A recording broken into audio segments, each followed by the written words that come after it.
welcome back to the channel. Thanks so much for watching. So today I had a customer come in and they asked me for a request that was a little weird, but I think we could figure it out. Maybe it wasn't weird, but it was kind of weird to me.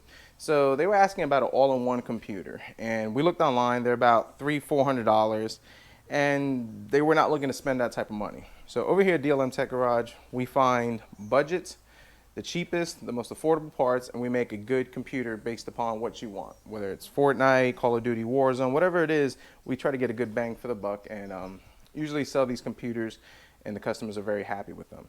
This customer wanted an all-in-one computer, and I was like, you could get a laptop for that. And they said, no, I just want an all-in-one because typically they have more USB ports, and we went back and forth with the advantages of a laptop and that. I said, all right, let's see what we could come up with. And this is what we got, and we're going to turn this into an all-in-one computer. So keep watching and I'll show you how we do it. Very easy, actually.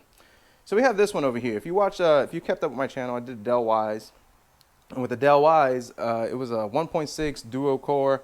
It was okay, but it didn't have enough power for running Windows 10 as smoothly as we would have liked.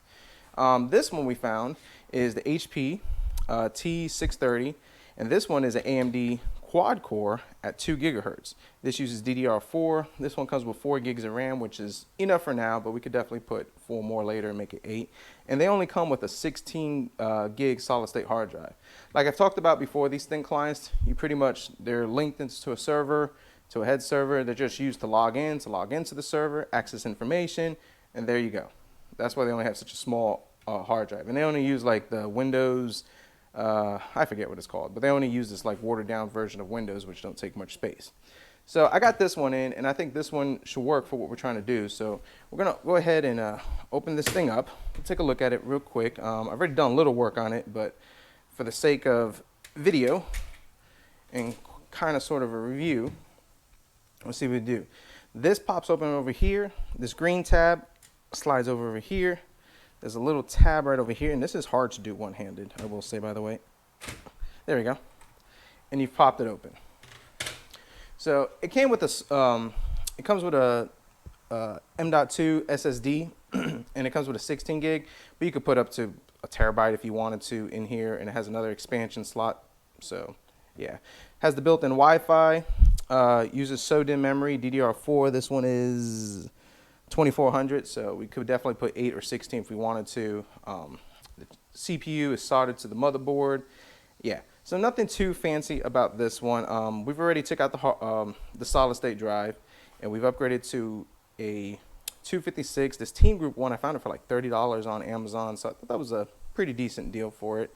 Nothing too fancy. This is the model in case anybody wants to see it, and I'll put a link to it below. And it slides, you take the screw out, it slides into this little slot in the screw, put it in, holds down, it's fine. So yeah, this is what we're coming up with, and this is what we're going to be using for our build. So let's put this over here to the side, and we're going to talk about the monitor. So now for the monitor, I needed to come up with something that was a little more flexible, didn't break the budget, and yeah, that was okay. So I found this one. This one is a Dell, let's see if I get the model number in here. I don't think I can, but it's a 197 FPT. Yeah, FPT Frank Paul Tom, in case anybody asks. This one's not too bad. It was okay. I paid $5 for this on Facebook. That's right. So $5 on Facebook, and we'll talk about the cost of all this later. The reason why I chose this one is because he wanted to be able to have sound out of the monitor like the all-in-ones, and I'm like, I don't know if we can do that. Well, researching, Dell also sold this adapter, a multimedia speaker, and this one actually gets power. Where is that? Gets power from the monitor, which is right over here, and then you have your speaker input, which goes into the computer. So see if we could do this on camera, one-handed. Right, and as you can see, there's 2 little tabs right over here. 1, 2. We pop it down, pop it in, slide it. There we go. So now we have our speaker, and then we'll run these wires and we'll clean them up a little bit. And now phase 1 is complete. We have sound for our thin client. So now how are we going to make this an all-in-one? So we're going to talk about that in just a second. So what I'm going to do over here is I'm going to put the camera down, do this off camera. I'm going to put this thing back together. I'm going to run the wires, and then we'll talk more about this. All right, so off camera, I kind of assembled this thing a little bit, just getting the wires put together. So we have the power, which is on the monitor for the speaker, which is right over here. We're going to use the VGA port primarily because I don't have a DVI cable. Yeah, so yeah, we're going to use the VGA port. That'll work fine for now. Our thin client right over there has a VGA port, so we should be fine. Now, one thing I wanted to take advantage of with this monitor is that this monitor has 2 USB ports over here, 2 USB ports in the back. So I went ahead and got a cable for that, and we could plug this right here into our all-in-one, and we'll be able to utilize the USB ports. So I have our cables kind of loosely hanging out over here, and this is what we're going to do. And this is how we're going to make an all-in-one computer budget DIY without having to hack and mod and all that crazy stuff. So these things are fairly light. This one's not too bad. And what we're going to do is we're going to Velcro this like that. Yeah, I know. Yeah. Velcro that. Yeah, I know. Little bit ghetto, but you know what? It'll work. It'll work. And you'll see why it works. Hopefully. Yeah. So, yeah, it'll work. So, I just want to figure out how I want to pop this in. I think I'm going to pop it in this way. Yeah, we're going to go ahead and pop it in that way so we have access to all the USB ports. Or, you won't see it. Maybe I'll put it this way, because then we'll have 2 USBs on the side over here, and then we'll have the USBs on the side over here. So it has this little raised part over here, and this is where you would mount it to the monitor that has provision for it. But like I said, we don't have a monitor stand. Well, we do, but we don't have the monitor mount for this, and we're on a budget. So, and we'll talk about that budget. So we're going to go ahead and let's see if we could do this one-handed without messing this thing up.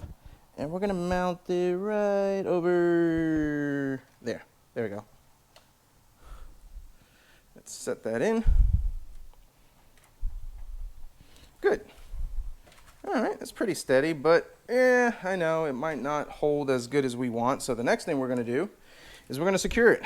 What better way to secure it than zip ties? These are the ones for the HVAC, and I have a bunch of these lying around because when I bought my house, my HVAC was all jacked up, and yeah. So might as well put these to good use. So let's put the camera down over here. All right, I think that's a good angle. And that way you can see what's going on. And it has a little hole over here. And we're going to slide it one through the hole, like that.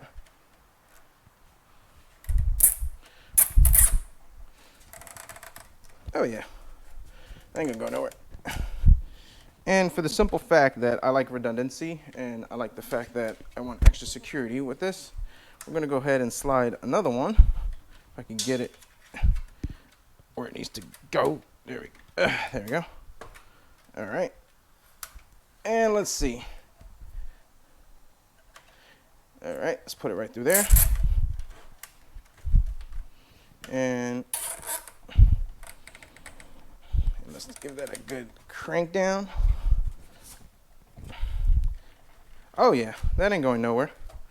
That is not going nowhere. So let's go ahead and take our wire snips, and hopefully this comes out on the camera. Cut that down, and out. Oops, there we go. Voila, our HP all-in-one thin client. So I'm gonna go ahead and do the cable management. We'll power this thing up, we'll test everything out, and then we'll talk about it.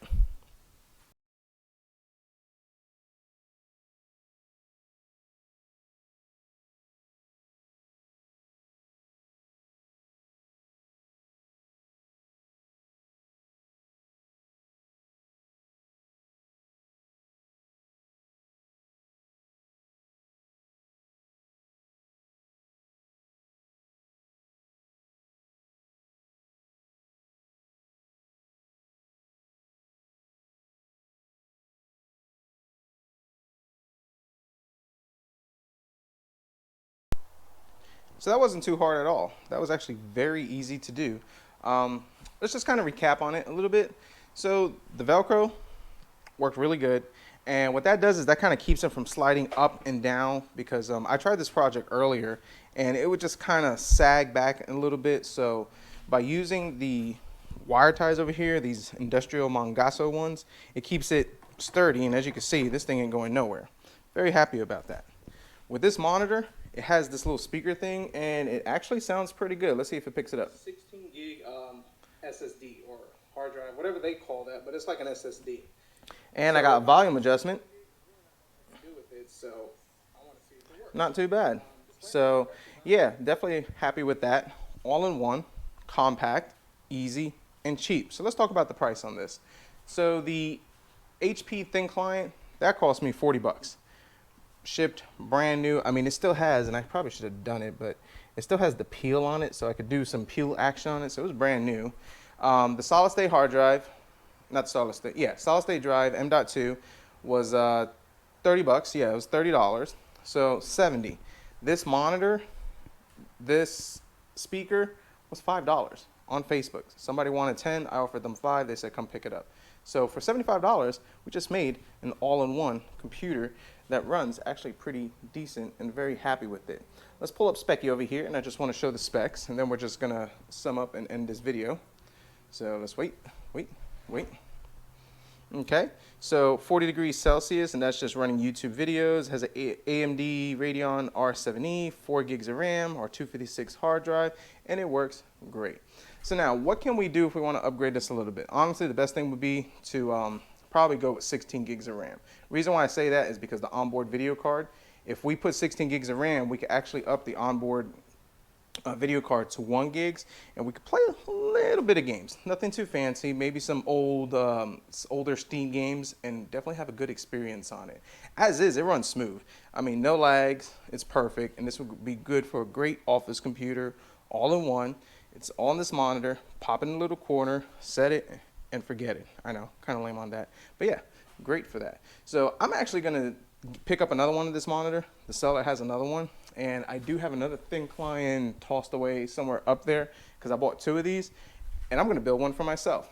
Now, my bench computer that I typically use takes up too much space on the bench over here. So works great when you're diagnosing, troubleshooting, testing, and reviewing products, but when you just gotta be in the garage and you just need to research something, just wanna listen to some tunes, or just chill out in here, yeah, this is gonna be better. So for $75, we made an all-in-one computer with everything the customer wanted. We got speaker, plenty of USBs on the side.